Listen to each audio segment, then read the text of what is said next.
देखिए जैसा कि हम लोग पिछले क्लासेस में I is equal to Q by T देखे थे, अभी तो हम बोलना नहीं है।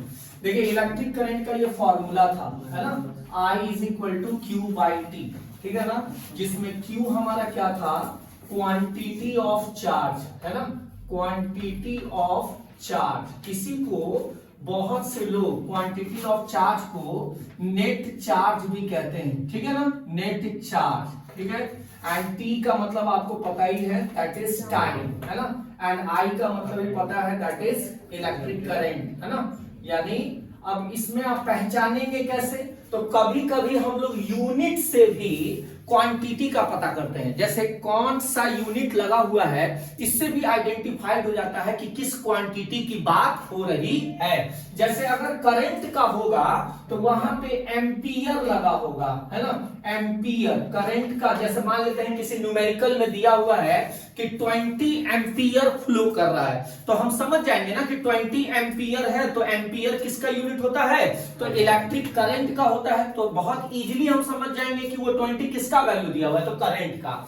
उसके बाद टाइम भी आपको पता है कि उसका क्या होता है, दैट इज सेकंड होता है। एंड नेट चार्ज, है ना, नेट चार्ज का जो यूनिट होता है वो हम लोग क्या लेते हैं, दैट इज कूलम, है ना, कूलम, जिसको हम लोग कैपिटल सी, मतलब कैपिटल सी से इंडिकेट करते हैं। सेकंड के लिए हम SEC यूज करते हैं, एंड एम्पियर के लिए हम कैपिटल A यूज करते हैं शॉर्ट में, ठीक है ना। तो कभी कभी यूनिट देख करके भी न्यूमेरिकल में हमें पता चल जाता है कि बेसिकली वो किसका वैल्यू, किस क्वांटिटी का वो वैल्यू दिया हुआ है। तो यूनिट हमेशा याद रखना चाहिए। ऐसा यूनिट, वैसे भी आपको ऐसा यूनिट सबसे इंपॉर्टेंट है, किसी का भी कोई पूछ भी देता है। तो अब हमारा अगला टॉपिक है बच्चों कि यहां क्वांटिटी ऑफ चार्ज और नेट चार्ज से हमारा क्या मतलब है। तो सबसे पहले एक चीज और जान लीजिए कि कोई भी अगर हमको नेट चार्ज बोलता है, तो हमारा लास्ट क्लास यही था कि जहां पर भी नेट लगा होता है, नेट, है ना, नेट, इसका मतलब जैसे साइंस में बहुत सारे वर्ड्स जो होते हैं उसका एक बेसिक मीनिंग होता है जो किसी भी सब्जेक्ट में वो चेंज नहीं करता है। जैसे अगर हम लोग को कोई बोलता है कि चेंज निकालना है, किसी चीज का चेंज निकालना है, तो चेंज का मतलब क्या होता है, यानी फाइनल माइनस इनिशियल। जैसे हमसे कोई पूछा कि आपका इनकम क्या है ना, आपका इनकम क्या है, तो कोई हमारा पहले का इनकम जानता होगा और आज का इनकम जानता है, तो ना हमारे चेंज, यानी इनकम का चेंज में कितना आया, तो आप फाइनल माइनस इनिशियल, यानी आज जितना हम कमाते हैं उसमें से मेरे पुराने वाले इनकम को माइनस करिएगा, तभी ना आपको पता चलेगा कि हमारा नेट इनकम क्या है। तो जहां कहीं भी नेट या चेंज लगा होता है उसका बेसिक मीनिंग होता है डिफरेंस, और डिफरेंस का मतलब होता है फाइनल माइनस इनिशियल। तो आज हम लोग को एक नेट चार्ज के बारे में जानना है बच्चों कि आखिर यहां पर किस डिफरेंस, यानी नेट चार्ज में यहां किस चीज का डिफरेंस है ना। जैसे हमारे न्यूमेरिकल में दिया रहता है कि 200 coulomb of charge flows through the wire, तो आपको लग रहा है कि इस वायर में 200 कूलम है ना, चार्ज फ्लो कर रहा है, जबकि हम जानते हैं कि यहां पर तो नेट चार्ज होगा 200 कूलम। इसका मतलब है कहीं ना कहीं दो चीजों का डिफरेंस है 200 कूलम। तो आखिर वो किस चीज का डिफरेंस है, ये बहुत इंपॉर्टेंट है, बहुत इंपॉर्टेंट, और इसी से आपको बहुत सारे, यानी इलेक्ट्रिक करंट का बहुत सारी चीजें जो है सो खुल के सामने आएगी। तो आज हम देखना चाहते हैं कि नेट का बेसिक मीनिंग, हम सब जानते हैं कि नेट का बेसिक मीनिंग होता है डिफरेंस, चेंज का बेसिक मीनिंग होता है डिफरेंस, नेट का बेसिक मीनिंग होता है डिफरेंस। तो आखिरकार वायर में किस चीज का डिफरेंस है, तब जाके नेट चार्ज आ रहा है। तो आज हम लोग देखेंगे कि सबसे पहले वायर के अंदर आखिर क्या घटनाएं घटती हैं। देखिए ये वायर है, सपोज कीजिए ये वायर है ना। अभी इस वायर को हमने किसी भी तरह से इलेक्ट्रिक सोर्स से अप्लाई नहीं किया।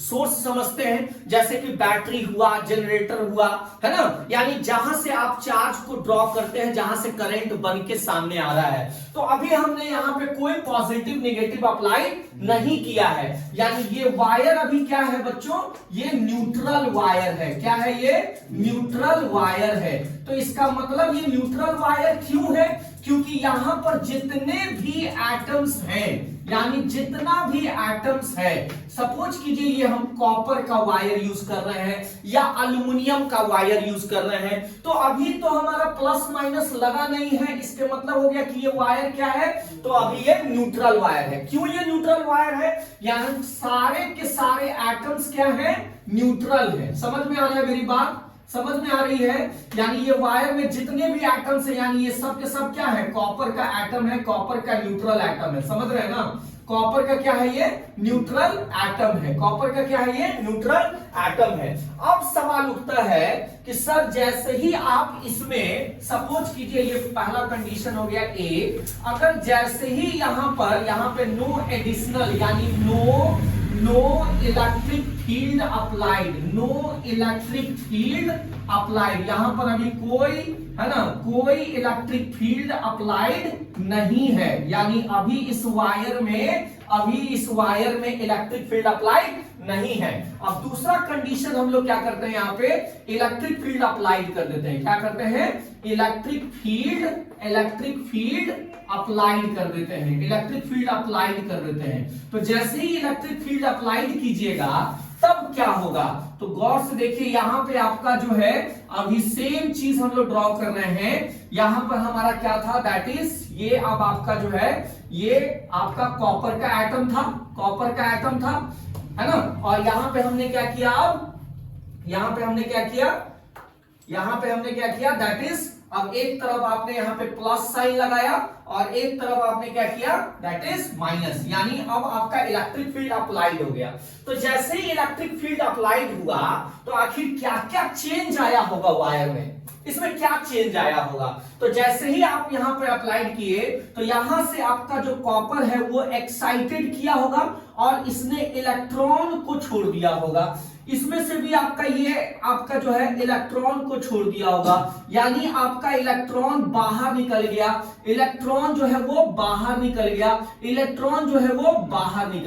मेरी बात समझ में आ रही है। तो यहां पर ये आपने नाइन्थ क्लास में भी पढ़ा था, लास्ट चैप्टर था स्ट्रक्चर ऑफ एटम, उसमें साफ शब्दों में बोर साहब ने कहा था कि अगर कोई एटम पर एडिशनल इलेक्ट्रिक फील्ड अप्लाइड किया जाए तो लास्ट ऑर्बिट का जो इलेक्ट्रॉन होता है वो एक्साइटेड करके जंप करता है, यानी अपने ऑर्बिट से बाहर जंप करता है, यानी लोअर से हायर में जंप करना चाहता है। तो मेरे कहने का मतलब है यहां पे तो कोई एडिशनल फील्ड नहीं था, लेकिन जैसे ही मैंने फील्ड अप्लाइड किया तो इलेक्ट्रॉन क्या हो रहा है, यानी बाहर निकल गया। क्योंकि आपको पता है कि जो इलेक्ट्रॉन है वो क्या होता है, इलेक्ट्रॉन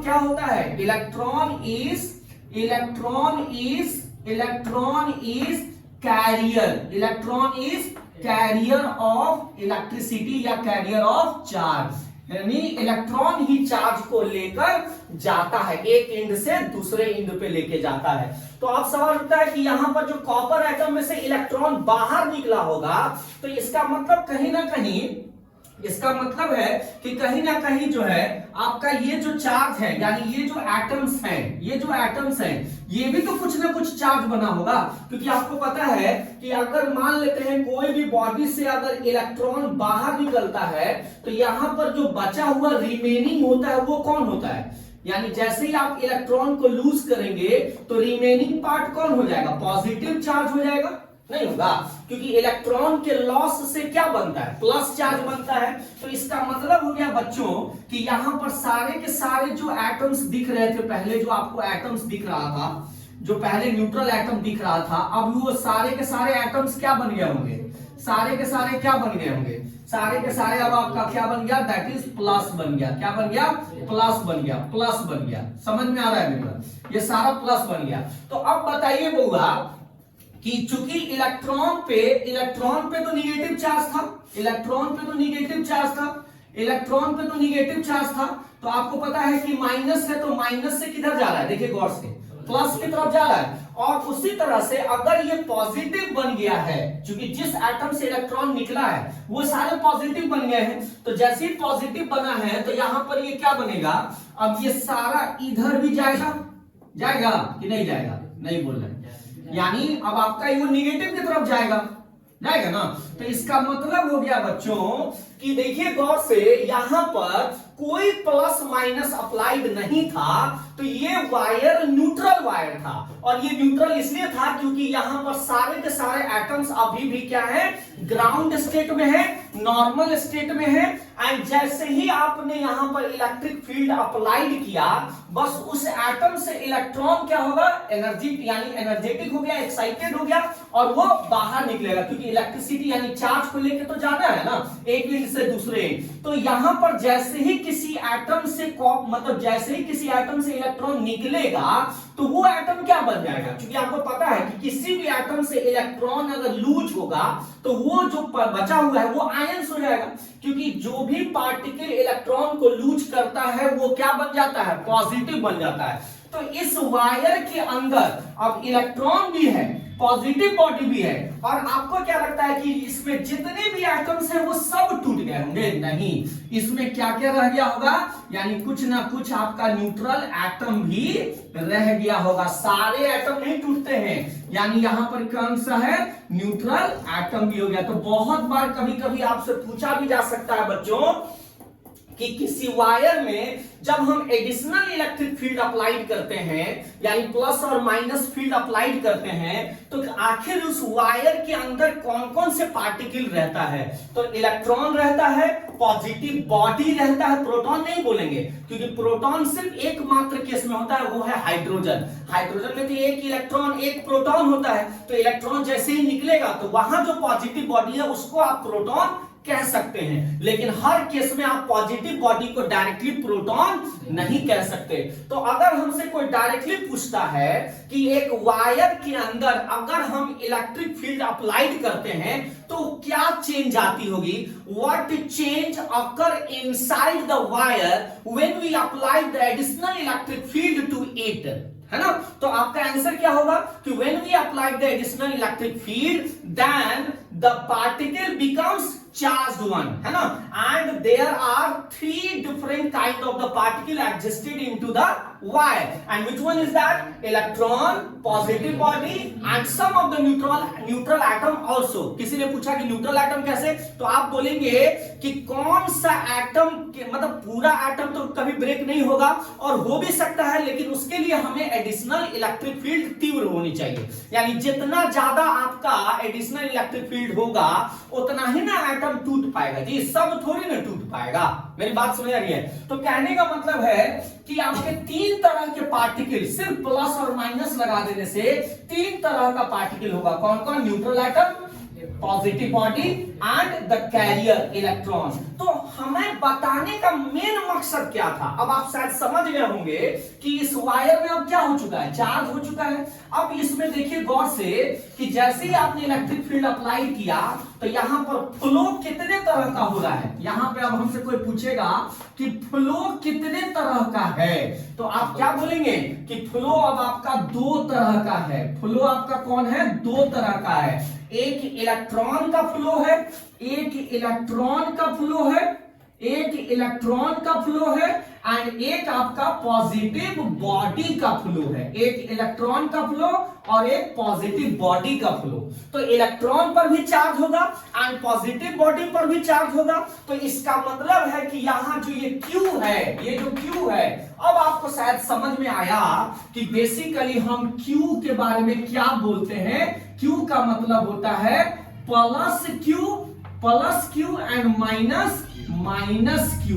समझ में आ रहा है मेरी बात? यानी यहां जो Q है वो किसका है, यानी पॉजिटिव, पूरे मतलब वायर के अंदर जो टोटल पॉजिटिव चार्ज है वो, and minus total negative charge है वो, यानी उन दोनों का जो डिफरेंस होगा वही आपका वहां पर क्या दिखाया गया है, capital Q, and that's why the capital Q called as a net charge. समझ में आ रहा है मेरी बात? मेरी बात समझ में आई? यानी इसमें सपोज कीजिए कि इलेक्ट्रॉन अगर मान लेते हैं 20 कूलम बनाया, एंड पॉजिटिव बॉडी जो है यानी पॉजिटिव फ्लो जो है वो आपका 40 कूलम बनाया, तो आपके वायर का नेट चार्ज कितना होगा? 40 माइनस 20, यानी पॉजिटिव एंड निगेटिव दोनों का जो डिफरेंस होगा वो जितना चार्ज है वही चार्ज आपका एग्जिस्ट करेगा, and this is called Q। समझ में आ रहा है? तो एक बात फिर से मैं आपको कह रहा हूं कि ये सारी चीजें समझ में आई कि नहीं। अगर आपसे कोई कहे कि जब हम एडिशनल फील्ड अप्लाई करते हैं तो कितने तरह का फ्लो वायर के अंदर होता है, तो क्या आप सिर्फ एक ही तरह का फ्लो बोलेंगे? नहीं, वायर के अंदर दो तरह का फ्लो होता है। एक अगर फॉरवर्ड फ्लो लेते हैं तो एक बैकवर्ड फ्लो होगा। गौर से देखिए, एक का डायरेक्शन किधर है, निगेटिव टू पॉजिटिव, और एक का डायरेक्शन किधर है, पॉजिटिव टू निगेटिव। मेरी बात समझ आ रही है? तो वायर के अंदर दोनों ही फ्लो होता है, यानी इलेक्ट्रॉन का फ्लो एंड पॉजिटिव बॉडी का फ्लो। तो इसको जल्दी से नोट कीजिए, थोड़ा फास्ट पढ़िए जल्दी, जल्दी से नोट कीजिए बच्चों। समझ में आया? बढ़िया से सबको समझ में आया?